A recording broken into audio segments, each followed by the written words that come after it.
اینجا ساحه قل قصابی در مربوطات ناحیه دوم شهر پلخمری است. جایی که رانش ناگهانی کو باعث تخریب چندین خانه مسکونی شده و دهها خانه دیگر را در معرض خطر قرار داده است. شماری از شاهدان عینی در مورد لغزش ناگهانی این کو چنین میگویند: روز چهارشنبه ساعت 15 کم 7 بجه صبح بود که یک دود پیدا شد. وقتی که دود پیدا شد کم کم ریزش و لرزش پیدا شد.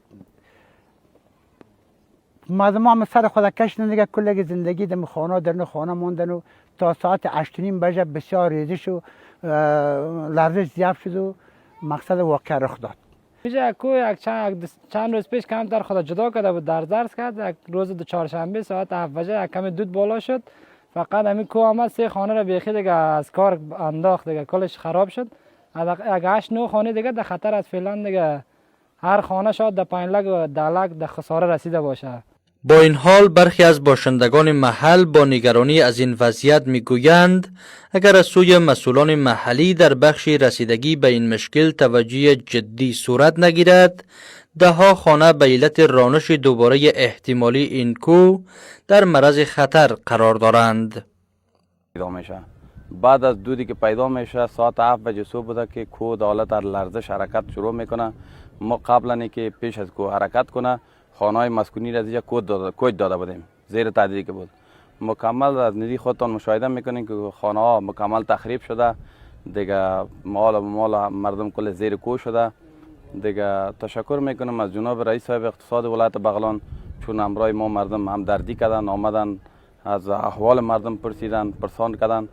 تشکر میکنیم از شاروالی پلخمری، از نایب دوم پلخمری، از رئیس صاحب حوادث پلخمری که چون آمدن در این محیط منطقه از احوال مردم بازپرسی کردن، پرسان کردن. 7 سال پیش هم یک لرزش کرد و بسیار منطقه را بند کرد و متو دولت آمد و یک تعداد مصرف کرد و دی با جرارم ایلا کردن و یک تعداد زمین عوارم کردن و بعد از 3 سال پس دست چپ یمی محل پیشتر بازم یک واقع رخ داده بود.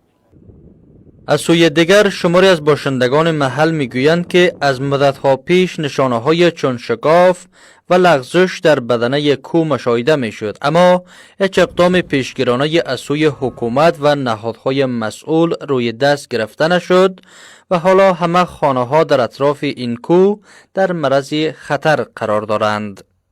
پشت سر همین خاک کوچه پشت لرزه که آمده، همین خانه‌ای که زیر است کلش در تهدید است. چی از ما باشه، چی از همسایه ما باشه، چی از دیگه همسایه ما باشه، کلش در خطر است. این از دولت خواهش میکنه که برادر یا ما یک جای پیدا کنه یا ما را یک کاری بکنه که یک دیوال جور کنه که ما از این خطر مواجه بیرون شیم.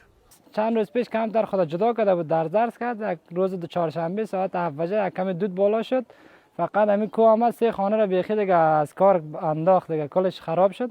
یک 8-9 خانه دیگه در خطر از فعلا دیگه هر خانه شاید در 5 لک و 10 لک در خساره رسیده باشه.